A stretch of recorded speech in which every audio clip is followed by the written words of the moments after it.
Hello dear friends, welcome back to channel JS commerce classes. ये video में हम discuss करने वाले हैं 12th क्लास इकोनॉमिक्स का जो 5 मार्क्स का important question that is objective जो हर साल आपको बोर्ड एग्जाम में पूछा जाता है।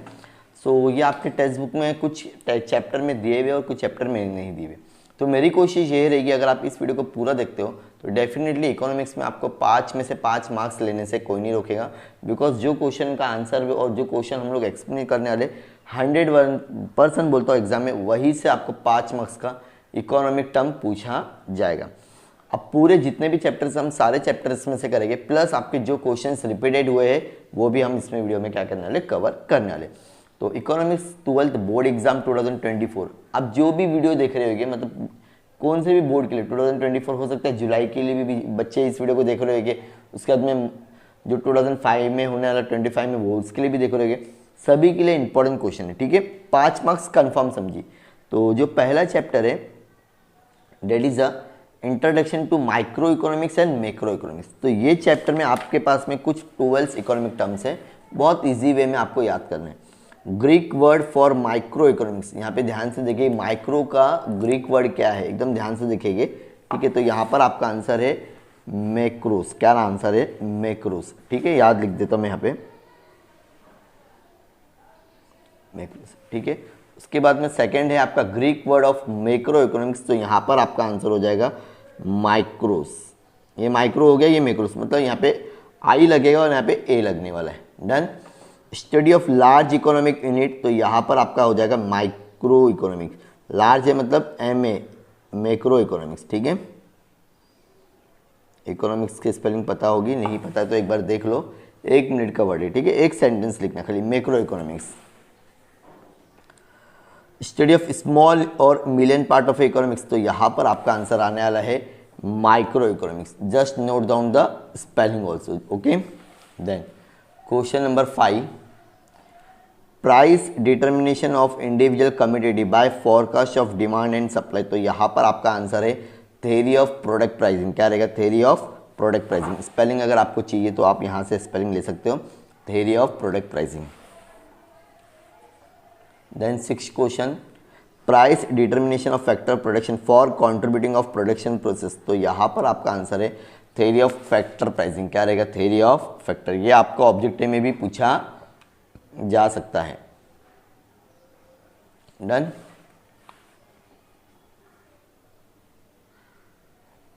देन है आपका 7th, maximum satisfaction of a people due to the efficiency in location of resource, यहाँ पर आपका आंसर है थ्योरी ऑफ इकोनॉमिक वेलफेयर। क्या है? Theory of economic welfare. चाहिए तो आप लोग स्पेलिंग देख सकते हो। 7th का answer theory of economic welfare. 8, question number 8 का आंसर होगा determination of price of goods and service as well as a factor production, तो यहाँ पर आपका आंसर है प्राइस डिटर्मिनेशन। क्या है? गुड्स एंड सर्विस किसके ऊपर डिपेंड रहती है? तुम्हारा प्राइस थ्योरी के ऊपर रहेगी। क्या आंसर आएगा आपका? Price theory. Question number 9, equal distribution of a produce goods and service to the society for the consumption, तो यहाँ पर आपका आंसर है इफिशियंसी इन कंजम्पशन। क्या है? Efficiency in consumption. डन। ये हो गया आपके 9 क्वेश्चन। अब आपका 11th वाला question, 10th question, assumption of micro economics that is the other thing remaining constant, तो यहाँ पर आपका आंसर आएगा सेट्रिस पेरिबप्स। क्या रहेगा? Ceteris paribus. Economic that take place decision and individual levels without intervention of a government, यहाँ पर आपका है फ्री मार्केट इकोनॉमी। क्या है? Free market. दो क्लियरली दिख रहा होगा, फ्री मार्केट इकोनॉमी। देन है आपका equilibrium position of a whole economy. Whole के लिए आता है तुम्हारा जनरल इक्विलिब्रियम, और पार्शियल किसके लिए आता है? माइक्रो के लिए आएगा। किसके लिए आएगा? माइक्रो के लिए। ठीक है, तो ये हो गया आपका फर्स्ट चैप्टर का गिवन इकोनॉमिक टर्म। अब आपका है सेकंड चैप्टर। मोस्टली देखो ये हर साल, ये चैप्टर में से तो हर साल पूछा गया है, तो ये बहुत इंपॉर्टेंट है। ठीक है, चलो स्टार्ट करते हैं। Chapter number 2, utility. Utility of a commodity increase with change in time of utilization, तो यहाँ पर आपका आंसर आ जाएगा टाइम यूटिलिटी। क्या आ जाएगा? Time utility. Additional utility drive by the consumer from the addition unit of a consume, यहाँ पर आपका आंसर है मार्जिनल यूटिलिटी। क्या है? Marginal utility. मार्जिनल का मतलब होता है addition. Swati purchase raincoat for her father in rainy season, तो यहाँ पर आपका आंसर है टाइम यूटिलिटी, मतलब टाइम के हिसाब से खरीद रही है ना, बारिश हर महीने होती है क्या? नहीं ना, रेनी सीजन ये महीने साल के 4 महीने रहते हैं इसके लिए। Treatment given by doctor to the patient, यहाँ पर आंसर है सर्विस यूटिलिटी। क्या वो प्रोवाइड कर रहा है? सर्विस दे रहा है। क्या कर रहा है? Service. Goods sold by shopkeeper to consumer, यहाँ पर आंसर है पोजीशन यूटिलिटी। सामने वाला क्या कर रहा है? वो अपना प्रोडक्ट सामने वाले को दे रहा है, वो अब वो तेरी हो गई, मतलब वो तेरे नाम कर दिया है, उसका हो गया पोजीशन। मतलब यहाँ पे सामने वाला अपनी चीज़ों को क्या कर रहा है? दूसरे को दे रहा है। Aggregate of utility drive from the all unit, तो यहाँ पर हम लोग बोलते हैं टोटल यूटिलिटी। क्या बोलेंगे? Total utility. Utility become negative beyond the point of satisfaction, तो इसको हम लोग बोलते हैं डिस यूटिलिटी। क्या बोलते हैं? डिस यूटिलिटी, मतलब जो नेगेटिव में जाता है ना, जब पूरा अगर आप लोग ग्राफ बनाओगे तो जो माइनस की तरफ जाएगा तो वहाँ पे डिस यूटिलिटी हो जाता है। Utility create due to the change in the structure of a given material, तो यहाँ पर आंसर है फॉर्म यूटिलिटी। फॉर्म का मतलब आपके पास में फॉर एग्जांपल वुडन है, वुडन से आपने क्या कर दी? एक चेयर बना दी है, तो ये हो गया फॉर्म यूटिलिटी। मतलब आप स्ट्रक्चर क्या कर रहे हो? उसका टोटली चेंज कर रहे हो। State of mind of A feel happy, तो यहाँ पर आंसर है सेटिस्फेक्शन। ऐसी कोई चीज़ जिससे आपको खुशी मिल रही है उसको हम लोग बोलते हैं satisfaction. Feeling lack of satisfaction, तो यहाँ पर हम लोग बोलते हैं वांट। क्या बोलते हैं? वांट। क्या आंसर आएगा आपका? Want. The urgency to satisfy the want immediately, उसको इंटेंसिटी, अभी के अभी करना है। इंटेंसिटी जरूरत, अर्जेंसी, मुझे अभी के अभी प्यास लग रही है अभी, उसको हम लोग बोलते हैं इंटेंसिटी। क्या बोलेंगे? इंटेंसिटी। तो ये हो गया सेकंड चैप्टर का गिव इकोनॉमिक वन वर्ड। अब हम लोग करेंगे चैप्टर नंबर थर्ड, जो कि एग्जाम में पूछा गया है। सिचुएशन वेयर मोर और quantity is demanded eight a lower price, इसको हम लोग दो चीज़ बोलते हैं, जरा ध्यान से देखिए। सिचुएशन जहाँ पे क्वांटिटी क्या हो रही है? ज़्यादा सप्लाई हो रही है, डिमांड हो रही है लोअर प्राइस पे, तो इसको हम लोग बोलते हैं एक्सपांशन और एक्सटेंशन ऑफ डिमांड। याद रखना, एक्सपांशन और extension of demand. Graphical representation of a demand schedule, इसको हम लोग बोलते हैं डिमांड कर्व। क्या बोलेंगे डियर फ्रेंड्स? Demand curve. क्या बोलेंगे? Demand curve. The demand for a commodity which can be put to services, तो इसको हम लोग बोलते हैं कंपोजिट डिमांड। क्या बोलेंगे? Composite demand. देख रहा है थर्ड का आंसर, ये एग्जाम में रिपीट दो आ चुका है, 2021 में ये क्वेश्चन आया है, तो 5 मार्क्स के लिए वीडियो देखना पड़ेगा। More quantity demand due to the change in the factor determining the demand of other than price, मतलब प्राइस के अलावा अगर तुम्हारा डिमांड चेंज हो रहा है उसको हम लोग बोलते हैं इंक्रीज इन डिमांड। क्या बोलेंगे? Increase in demand. क्या बोलेंगे? Increase in demand. A desire which is back by the willing to purchase and ability to pay, तो क्वेश्चन नंबर 5 का आंसर है डिमांड। क्या आंसर है? डिमांड। क्या रहेगा आपका आंसर? डिमांड। ये जो आप लोगों के साथ में बुक पूरी शेयर हो रही है, अगर आपको इसका पूरा पीडीएफ चाहिए तो प्लीज़ वीडियो को एंड तक देखना, मैं आपको बताऊंगा इसका पूरा पीडीएफ आपको कैसे मिलेगा। Then price being constant demand falls due to the unfavourable change in other factor, तो क्वेश्चन नंबर 6 डिक्रीज हो रही, तुम्हारी डिमांड क्या हो रही है? कम हो रही है। जरा ध्यान से देखिए, प्राइस को कुछ भी चेंज नहीं हुआ लेकिन डिमांड तुम्हारी बदल रही, कम हो रही है। अनफेवरेबल चेंज अदर फैक्टर, जैसे हो सकता है आउट ऑफ फैशन हो गया, ऐसा कुछ रीजन, तो उसको हम लोग बोलते हैं डिक्रीज इन डिमांड। क्या बोलेंगे? Decrease in demand. Question number 7 other factor remaining constant the fall in the demand due to the price due to the rise in the price. Question number 7 contraction in demand. क्या हो रहा है यहाँ पर? मतलब demand तुम्हारी कम हो रही है बिकॉज ऑफ प्राइस। देखो ध्यान से, other remaining constant, rise in demand, demand बढ़ रही है due to the fall in, तो कॉन्ट्रैक्शन इन डिमांड। क्या बोलेगा इसको? सॉरी ये हम लोग पढ़ रहे हैं 7th वाला पढ़ रहे थे, सॉरी, ठीक है, 7th वाले पे ध्यान देंगे। Other thing being constant fall in demand, demand क्या हो रही? कम हो रही है लेकिन प्राइस बढ़ रहा है, तो उसको हम लोग बोलते हैं कॉन्ट्रैक्शन इन डिमांड। अगर डिमांड कम हो रही तो कॉन्ट्रैक्शन, अगर डिमांड बढ़ेगी तो एक्सपेंशन। देखो other thing being constant rise in demand, demand बढ़ रही है लेकिन प्राइस क्या हो रहा है? कम हो रहा है, तो उसको हम लोग बोलते हैं एक्सपांशन इन डिमांड। 9th का क्वेश्चन देखेंगे अभी। To satisfy a woman want of sewing needles thread is required, इसको क्या लगेगा? कॉम्प्लीमेंट्री और जॉइंट डिमांड होता है, मतलब धागा ऐसे काम नहीं करेगा जब तक तुम्हारे पास में सुई ना हो, तो इसको हम लोग बोलते हैं complementary demand. Rise in demand due to the change in other factor, price remaining constant, price में चेंजेस नहीं हो रहा तो भी डिमांड तुम्हारी बढ़ रही है, तो इसको हम लोग बोलेंगे इंक्रीज इन डिमांड। क्या बोलेंगे? Increase in demand. Fall in demand, demand तुम्हारी कम हो रही है ड्यू टू द चेंज मतलब अदर फैक्टर से, प्राइस में कुछ भी चेंजेस नहीं हो रहा, कम हो रही है मतलब decrease in demand. Done. Question number 12, good of low quality consider as the inferior goods. तो यहाँ पर आपका आंसर आएगा गिवन गुड्स। क्या बोलेंगे इसको? Given goods. Demand for commodity that satisfy the human wants directly. यहाँ पर आपका आंसर है डायरेक्ट डिमांड। क्या है? Direct demand. Demand for a factor of a production, तो यहाँ पर आपका आंसर है इनडायरेक्ट डिमांड। क्या रहेगा? Indirect demand. टू और more goods demanded eight A time of A situation of A want, यहाँ पर आपका आंसर है जॉइंट और कॉम्प्लीमेंट्री डिमांड। क्या है? जॉइंट भी बोलते हैं इसको और कॉम्प्लीमेंट्री, मतलब एक के साथ में दूसरी चीज़ की भी डिमांड ऑटोमेटिकली हो जाएगी। टू और more good demand, for example हम लोग दे सकते हैं कार और पेट्रोल का, ये भी तुम्हारा जॉइंट प्रोडक्ट है। मतलब कार का डिमांड तभी होगा जब तुम्हारा पेट्रोल की डिमांड भी होगी, तभी। समझ में आ गया? तो ये हो गया तुम्हारा चैप्टर नंबर 3 ए। अब हम करेंगे 3 B.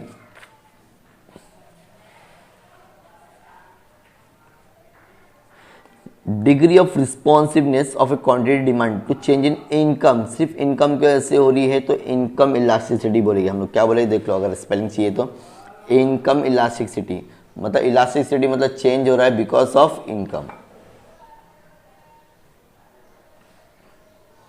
Degree of responsiveness of change in quantity demand of a one commodity due to the change in price of another commodity, तो यहाँ पर हम लोग बोलते हैं क्रॉस इलास्टिसिटी। क्या बोलेंगे? जरा जोर से बोलेंगे सभी स्टूडेंट्स लोग, cross elasticity. Degree of responsibility to change in quantity demand of a goods in its price, काय की वजह से हो रहा है? ये तुम्हारा प्राइस की वजह से हो रहा है, तो यहाँ पर हम लोग बोलेंगे इलास्टिसिटी ऑफ डिमांड। क्या बोलेंगे? Elasticity of demand.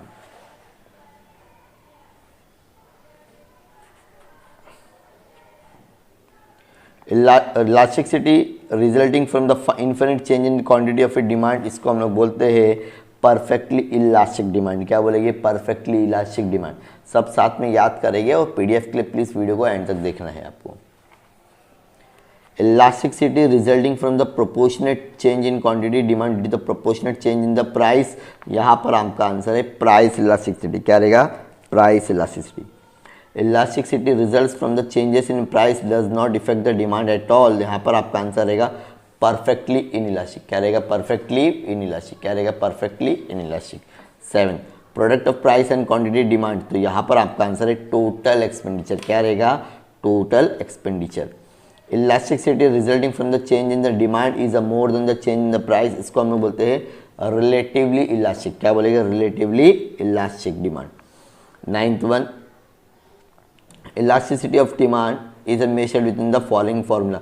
अगर ऐसा फॉर्मूला दिया है lower segment of a demand curve below again given point upper segment, तो यहाँ पर आपका आंसर है point of geometric mean method. क्या बोलते हैं इसको? पॉइंट और geometric mean method. Question number 10 last है चैप्टर का। A fall in the price of a mobile handset में lead to the rise in the demand for the SIM card, यहाँ पे क्या बोलते हैं? कॉम्प्लीमेंट्री, मतलब एक से साथ में एक मिलने वाला, मतलब अगर तुम कॉम्प्लीमेंट्री डिमांड बोलेगे इसको क्या बोलेंगे? Complementary demand. क्या बोलेंगे? ऑटोमेटिकली अगर प्राइस किसका कम हो रहा है तुम्हारा मोबाइल का, तो ऑटोमेटिकली डिमांड किसकी बढ़ जाएगी? सिम कार्ड की हो जाएगी। तो सेम यही लॉजिक है, ठीक है।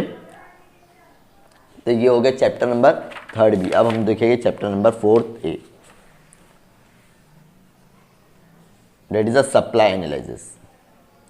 Cost incurred on a fix factor, क्या बोला मैंने? चलो मैं इसका आंसर आपको पूरा बैक करूँगा बार बार, तो आपको प्रॉब्लम क्रिएट हो जाएगी। तो इसका आंसर पहले हम लोग लिख लेंगे, problem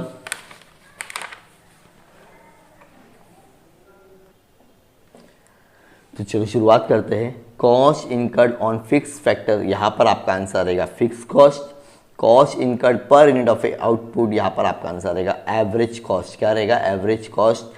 net addition made to total cost of a production, यहाँ पर हम लोग बोलेंगे मार्जिनल। क्या बोलेंगे? एडिशन हो रहा है तो हम लोग इसके लिए मार्जिनल कॉस्ट बोलेंगे।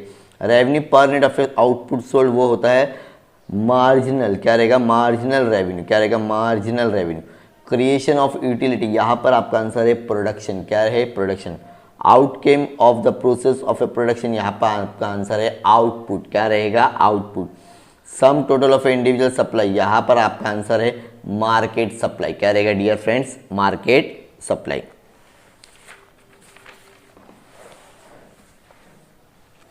Next cost incurred on a fix factor like land, labour, machinery, इसको हम लोग बोलते हैं चैप्टर फिक्स कॉस्ट बोलेंगे। क्या बोलेंगे? फिक्स कॉस्ट है, मतलब ये तो मुझे देना ही देना है, भले ही मेरा प्रोडक्शन बने या ना बने। Minimum price below which sellers will not sell single unit, इसको हम लोग बोलते हैं रिजर्वेशन प्राइस। क्या बोलते हैं? Reservation price.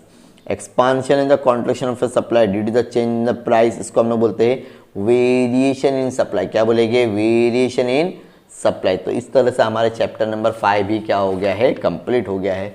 जिसको भी इसका स्क्रीनशॉट लेना, जस्ट टेक ए स्क्रीनशॉट। अब आता है फॉर्म्स ऑफ मार्केट, सॉरी अब हम लोग करेंगे 5th चैप्टर, ठीक है।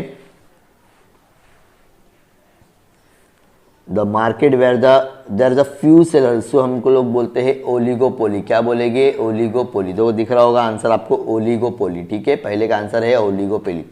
The price the point where demand in the supply curve intersects, इसको बोलते हैं इक्विलिब्रियम पॉइंट। क्या बोलेंगे? Equilibrium point. अब question number 3, the cost incurred by the firm to promote the sales, इसको हम लोग बोलते हैं सेलिंग कॉस्ट। क्या आता है वो? Selling cost. The number of A firm producing the identical product, homogeneous, मतलब सेम प्रोडक्ट प्रोड्यूस कर रहे हैं, होमोजीनियस प्रोडक्ट बोलते हैं उसको। क्या बोलते हैं? Homogeneous product. एग्जाम में 100% इसमें से एक क्वेश्चन आपको पूछा जाएगा 2024 में। नंबर ऑफ ए फर्म हो गया। Charging different price for a different consumer for the same product, इसको हम लोग बोलते हैं डिस्क्रिमिनेटिंग मोनोपोली, मतलब अलग अलग कस्टमर से अलग अलग चार्ज करना। Period in which all factor of a production are variable, तो यहाँ पर आपका आंसर है वेरी लॉन्ग पीरियड। क्या आएगा आंसर आपका? Very long period. Very elastic competition in nature, तो यहाँ पर आपका है मोनोपोलिस्टिक कंपटीशन। क्या है? Monopolistic competition. A market in which laissez faire policies adopted by the government, यहाँ पर आपका आंसर है परफेक्ट कंपटीशन रहेगा। क्या रहेगा? Perfect competition. A network of a dealing between the buyer and the seller, इसको हम लोग बोलते हैं मार्केट। क्या बोलते हैं? Market.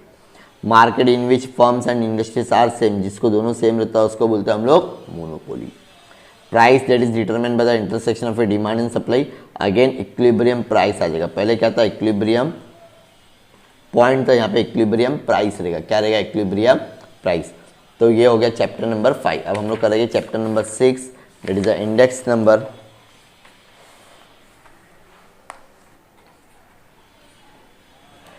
Index number are calculated from the single variant, इसको हम लोग बोलते हैं अनवेरिएट इंडेक्स। क्या बोलते हैं? Univariate index number.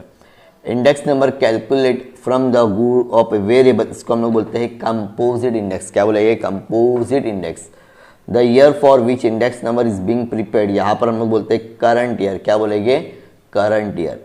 The year of which changes are measure, इसको हम लोग बोलते हैं बेस ईयर, जिसमें चेंज हो रहा है, जिससे हम लोग कंपेयर करते हैं।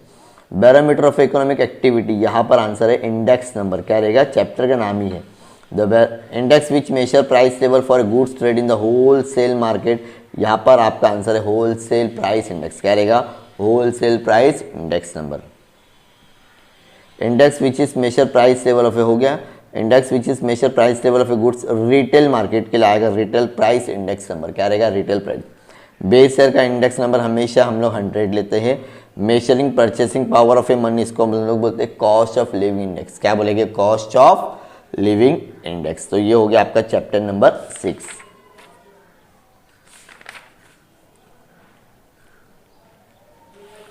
अब ये चैप्टर में से आपको एग्जाम में पूछा गया है चैप्टर नंबर 7 नेशनल इनकम, ठीक है। The gross market value of all final goods and service production with domestic territory of a country during the period of a year, यहाँ पर आपका आंसर है gross domestic product, GDP, gross domestic product.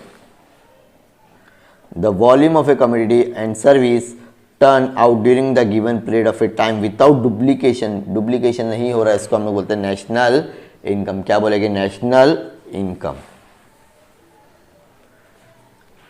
Economy which where supply flow income is circulated between the household and the firm, household and the business firm, यहाँ पर आपका answer है two sector economy. क्या है? Two sector economy.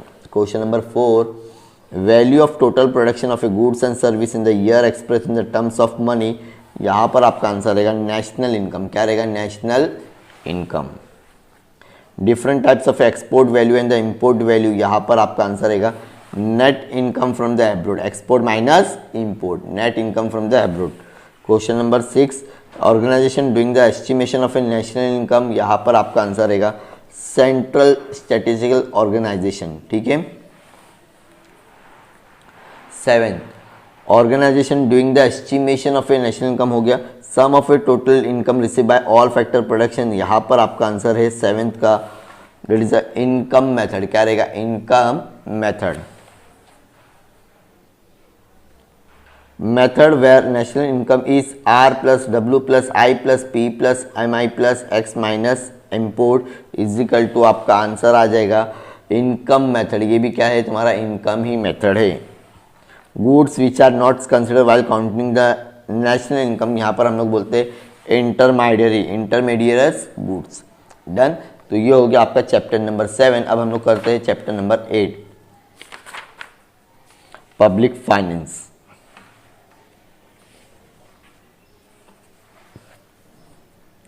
यहां से भी आपको एग्जाम में पूछा गया है, the expenditure which is incurred by the public authority for promoting the social and the economic welfare, यहाँ पर आपका आंसर बन जाएगा पब्लिक फाइनेंस। क्या बन जाएगा? Public finance. क्या रहेगा? Public finance.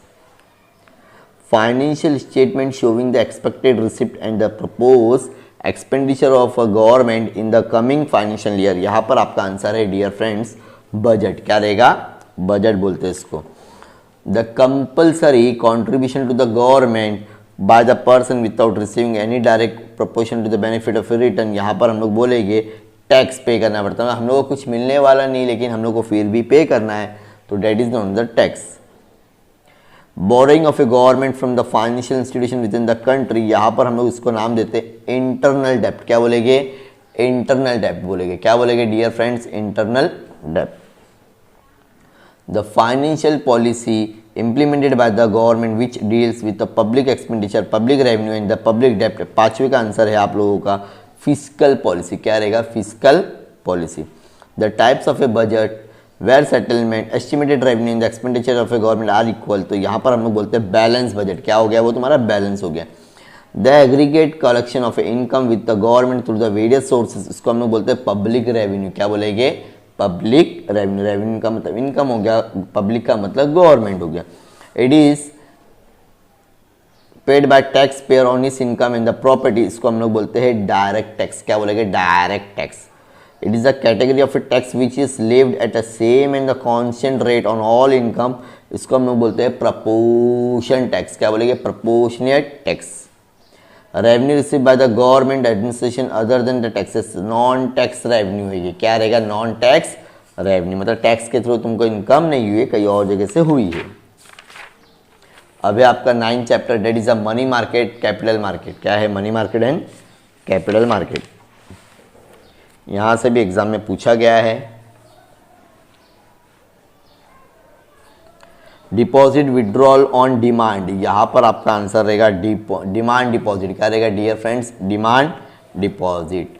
Account that are operated by salary class and the small trader, इसको हम लोग बोलते हैं सेविंग अकाउंट। क्या बोलेंगे? Saving account.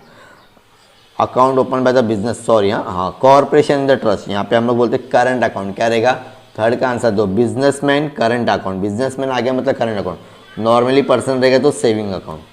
Sources of fund in unbanked area which provide the loan direct to the agriculture, यहाँ पे indigenous bank बोलते हैं। इंडिजिनस बैंक बोलेंगे। क्या बोलेंगे? Indigenous bank. Question number 4, source of a fund हो गया। It is the unsecured negotiable instrument in a bearer from the issue by the commercial bank and the development bank institution, finance institution. तो यहाँ पर है certificate of deposit. क्या बोलते हैं? Certificate of deposit. Question number 6, market where that deals with the securities already issue by the company, इसको हम लोग सेकेंडरी मार्केट बोलते हैं, मतलब सेकेंड हैंड, एक बार ऑलरेडी बिक चुका है, उसको फिर से मुझे बेचना है या खरीदना है, तो उसको हम लोग बोलते हैं secondary market. It act as a link between the various investment and the borrowers to meet the financial objective of the both parties, तो यहाँ पर आपका आंसर है फाइनेंशियल इंटरमीडियरीज। क्या बोलेंगे? Financial intermediaries. It deals with the shares and the debenture issue by the old and the new companies, इसको हम लोग बोलते हैं इंडस्ट्रियल सिक्योरिटीज मार्केट। क्या बोलेंगे? Industrial securities market. Market for long term मतलब capital market. Fund to promote the investor awareness, IEPF, IEPF, IEPF। Done. यहाँ तक का सारा आपको डाउट क्लियर हो गया। अब हम लोग करेंगे नेक्स्ट लास्ट चैप्टर है आपका फॉरेन ट्रेड ऑफ इंडिया। अब इसमें भी आपके पास में कुछ इकोनॉमिक टर्म्स है जो कि एग्जाम में पूछे जाते हैं। तो पहला क्वेश्चन है आपका to purchase goods and service by one country from another country, इसको हम लोग बोलते हैं इम्पोर्ट ट्रेड। क्या बोलेंगे? परचेस कर रही, the sales of a goods and service by the country to another country, इसको हम लोग बोलते हैं एक्सपोर्ट। अगर खरीद रहे तो इम्पोर्ट, बेचेंगे तो export. To purchase goods from the service, तो पर दो एक बार फिर से, to sales goods and service by the one country to another, मतलब एक सेल बेचते रहेंगे हम लोग दूसरे अलग अलग कंट्री को। यहाँ पे क्या हो रहा है? To purchase goods from the and service from one country and selling to the another country, तो इसको हम लोग बोलते हैं इंट्रापोर्ट। क्या बोलते हैं? स्पेलिंग ध्यान देंगे, ENTRE, entrepot trade. Fourth, exchange of a goods and service, इसको हम लोग बोलते हैं ट्रेड। क्या बोलते हैं? Trade. Export value is greater than the import value, मतलब तुम्हारा क्या हो गया है? ट्रेड सरप्लस में चला गया है। Export value is greater than the हो गया, import value is greater than the export, मतलब अगर तुम्हारा इंपोर्ट ज्यादा रहेगा तो क्या होगा? ट्रेड डिफिशियंटी, मतलब लॉस में, मतलब पूरे कंट्री लॉस में है। Trade is done by the sea, इसको हम लोग बोलते हैं ओशनिक ट्रेड। क्या बोलते हैं? ओशन, मतलब समुद्र के थ्रू अगर तुम ट्रेड कर रहे हो ओशनिक हो जाएगा। This leads division of a labour in the specialization, इसको हम लोग बोलते हैं फॉरेन ट्रेड। क्या बोलते हैं? Foreign trade. We can see और टच द गुड्स, इसको हम लोग बोलते हैं विजिबल और tangible goods. We cannot see और टच द फूड, इनटेंजिबल और इनविजिबल गुड। ये क्वेश्चन तो मुझे लगता है ऑलमोस्ट सभी स्टूडेंट्स को आता होगा। तो ये आप लोगों का 5 मार्क्स का गिव इकोनॉमिक टर्म, जो कि आप लोगों के लिए ऑब्जेक्टिव में भी हेल्प होगा, अदर ऑब्जेक्टिव, अगर ये सेम टू सेम क्वेश्चन भी एग्जाम में आ सकता है। तो मुझे ऐसा लग रहा है कि जो भी ये 30 मिनट का पूरा देखा रहेगा वीडियो, अगर एक बार देख लिया, अगर आपने पूरा लिख लिया, तो 101% बोलता हूँ कोई भी बच्चा रहेगा, ये जो क्वेश्चन मैंने आप लोगों के साथ में एक्सप्लेन किया, अगर 2 से 3 बार वीडियो देखिए तो 5 मार्क्स वो 101% क्या कर सकता है? गेन कर सकता है अपने बोर्ड एग्जाम के लिए। अगर आप मार्च में दे रहे हो, जुलाई में दे रहे हो, कोई भी टाइम पे अगर एग्जाम दे रहे हो, तो ये वीडियो आप लोगों के लिए बहुत ज़्यादा यूजफुल है। तो ऐसे और भी वीडियोस के लिए प्लीज़ चैनल को सब्सक्राइब करें और अपने दोस्तों के साथ में शेयर करें। और अभी तक चैनल को लाइक नहीं किया, तो वीडियो को लाइक नहीं किया तो लाइक करना। आपके एक मोटिवेशन से और भी ज़्यादा मोटिवेट होते हैं एक लाइक से, और हम लोग कोशिश करते हैं आप लोगों के लिए इसी तरह से वीडियो और भी लेके आते रहे। Thank you so much, bye bye.